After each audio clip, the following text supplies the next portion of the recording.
इससे पूर्व कि मैं आपको आगे की बात बताऊं, मैं आपको बता देना चाहता हूं कि कैसे मारिया शम्वे सबसे पहले डॉक्टर अंसल और बोगले को मिली और मैं वहां नहीं था। ये कहानी आप सुन लें जो मुझे बाद में पता लगी थी। डॉक्टर अंसल और बोगले लॉरेंस लो कैफे में थे। क्या आप कभी वहां गए हैं? ये पत्थरों के पीछे एक छोटी सी जगह पर स्थित है। यहाँ पुराने मैक्सिको की भव्यता झलकती है, पर इससे आपको और मुझे क्या फर्क पड़ता है? तो छोड़ो इस बात को। इस स्थान के बीचों बीच एक सुंदर नक्काशीदार फुहारा है। उसके चारों ओर लोहे की मेज कुर्सियां पड़ी हैं। सामने स्प्रस और केले के दरख्त है। आप कल्पना कर लें कि ये शानदार जगह है। सामने बरामदे में लकड़ी के छोटे घरौंदे बने हैं जिनमें रंगदार तोते हैं जो पास से गुजरने पर सीटी बजाते हैं।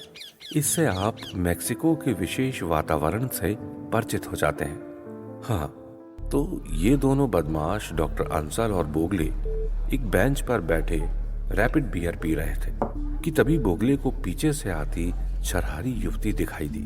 वो अभी उसे देख भी नहीं पाया था कि लड़की भीड़ में खो भी गई। सैम, डॉक्टर अंसल तेजी से बोला, तुम्हें बताना पड़ेगा कि औरत जहर की पुड़िया होती है। क्या वो सपना थी? मैं अपने सपने की पुष्टि करना चाहता हूँ। और ये कहकर वो उठ पड़ा। डॉक्टर अंसल ने भी छुरी कांटा नीचे रख दिया। डॉक्टर छोटे कद का सफेद बालों वाला आदमी था। तुम संभाल कर चलो मिस्टर बोगले, हर काम का वक्त और वातावरण होता है। तुम हमेशा यही भौंकते रहते हो। और भी कुछ आता है तुम्हें? मुझे वक्त मिलता कहाँ है, और जब मौका मिलता है तो तुम भौंकना चालू कर देते हो। हम साथ कितनी देर रह पाते? बोगले निराश होकर बैठ गया। यही मुश्किल है तुम्हारे साथ, डॉक्टर ने कहा। तुम मुझे कुछ मत कहो, मैं जैसी कल्पना कर रहा हूं वैसा ही हो रहा है। हमें इस देश में कब तक रहना है? मैं तो तंग आ गया हूं। क्यों ना गाड़ी पकड़ें और दफा हो जाएं यहां से। तुम चाहते हो जरा मन बहलाव के लिए शिकागो ही क्यों ना चलें? वो निराश स्वर में बोला। अभी घर जाना बहुत जल्दी है, डॉक्टर ने समझाते हुए कहा। बोगले बड़बड़ाने लगा। वो शक्तिशाली है, उसके हाथ बहुत लंबे हैं। वो पहले बंदूकची होता था और शराबबंदी के दौरान छोटे बरनी के लिए काम किया करता था। बाद में वो शिकागो आ गया और वहां पर लीडर बन गया, लेकिन वो लोगों को संभाल नहीं पाया। एक रात पुलिस के साथ उसकी गोलीबारी हो गई। 2 पुलिस वालों को गोली लगी और बोगले ने भी जानबूझकर लंगड़े का नाटक करना शुरू कर दिया। भागते भागते वो मैक्सिको आ पहुंचा और यहाँ वो अपेक्षितः सुरक्षित था। पिछले 6 महीने से वो डॉक्टर अंसल के लिए काम कर रहा था। आजकल वो रेड इंडियंस को दवाई बेच रहा था। अंसल और बोगले का जोड़ा कुछ अजीब सा जोड़ा था। दोनों अलग अलग दुनिया में रहते थे। बोगले सदा जीवन के नए नए मजों के पीछे दौड़ता रहता था। उसे मैक्सिको शिकागो की अपेक्षा बहुत बोर लगता था। उसे यहाँ के खाने, धूल और गर्मी से नफरत थी। यहाँ की औरतें उसे अच्छी नहीं लगती थी। अंग्रेजों और अमेरिका की छोटी शानदार बस्ती में गरीब होने के कारण रहना संभव नहीं था। यहाँ तक कि विस्की के लिए भी वो तंगदस्त था। उसे पुलिस और मैक्सिको दोनों से सख्त नफरत थी। दूसरी तरफ अंसल यहाँ खुश था। जब तक वो लोगों को अपनी दवाइयां बेच सकता था वो खुश था। बोगले के साथ से पहले उसे मरीजों के साथ मुश्किल पेश आती थी। कभी कभी वो उसी शहर लौटने में भी डरता था, लेकिन बोगले के साथ वो प्रसन्न था, भयहीन था। बोगले उसका शानदार रक्षक था। उसके मजबूत शरीर से अच्छे खासे का दम निकल जाता था। अब तक दोनों को काम करते करते 6 महीने हो चुके थे। वो जगह जगह अपनी हरी हरी जादुई बोतलों में रहस्यमय रंगीन पानी बेच बेच कर लोगों को बेवकूफ बनाते शहर शहर घूमते रहते थे। दरअसल अंसल अगर दिमाग था तो बोगले शरीर था। बोगले छोटा सा तंबू और प्लेटफॉर्म लगाता, इधर प्लेटफॉर्म पर बोतलें जमाता। बोगले साथ ही छोटी सी ढोलक पीटता जिससे लोग आकर्षित हो। ढोलक पीटने से अक्सर खासी भीड़ एकत्र हो जाती। अंसल टेंट में बैठा बैठा तंबाकू पीता रहता जब तक कि बोगले का भारी स्वर गूंजता। जब काफी लोग जमा हो जाते तो वो खड़ा होता और बादशाह की तरह टेंट से बाहर आता।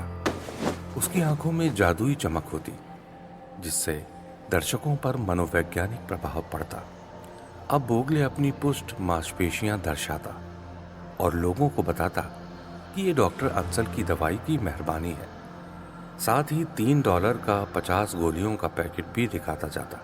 साथ ही एक औरत के गोलियां इस्तेमाल करने से पहले और बाद की तस्वीर भी भीड़ को दिखाई जाती। डॉक्टर अंसल की स्तन पुष्ट करने की $2.5 की गोलियों का पैकेट भी दिखाया जाता। अंसल और बोगले को लॉरेंसिलो का ये कैफे भोजन के लिहाज से अच्छा लगता था। कुछ अमेरिकन शहर की भीड़ भाड़ और शोर से ऊबकर यहाँ आया करते थे। बोगले ने शराब का आखिरी घूंट भी पी डाला। अब तक तो पुलिस मुझे भुला चुकी होगी। साल बीत गया है, काफी लंबा वक्त है ये, वो बोल रहा था। अक्ल की बात करो, अंसल ने समझाया। वहां हम खाना कैसे कमाएंगे? तुम समझते हो ये ताकत की गोलियां शिकागो की जनता खरीदेगी? बोगले उसकी बात सुन भी नहीं रहा था।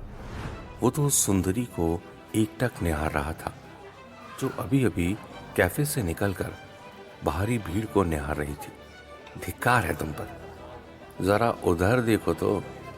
अंसल ने ठंडी सांस ली। हाँ, देखने में खूबसूरत है, परंतु बेटा सावधान, तुम्हारी खोपड़ी को गंजा कर देगी। तुम पजामे से बाहर मत निकलो प्यारे। बोगले ने कोई ध्यान नहीं दिया। या खुदा, वो तो अपने आप में कोई चीज है। जाओ डॉक्टर, उसे ले आओ, कहीं ऐसा ना हो कोई और ले ओढ़े। अंसल ने लड़की को संशय पूर्वक निहारा।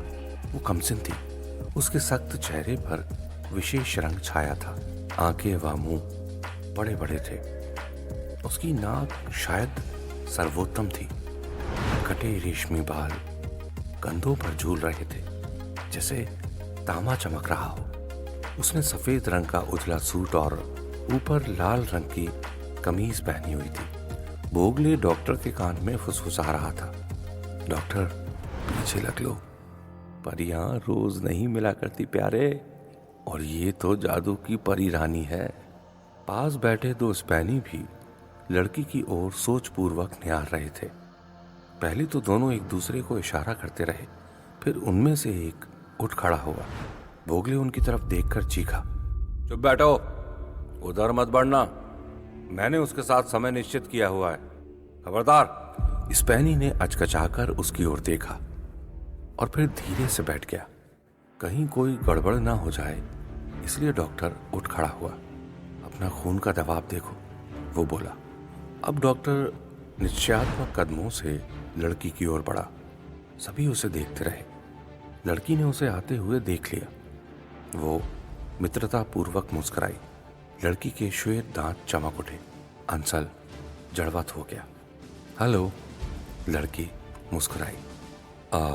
माफ करना, किसी की प्रतीक्षा में है आप?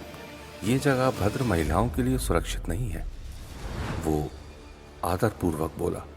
हाँ, गाइड बुक में यही लिखा है, वो बोली।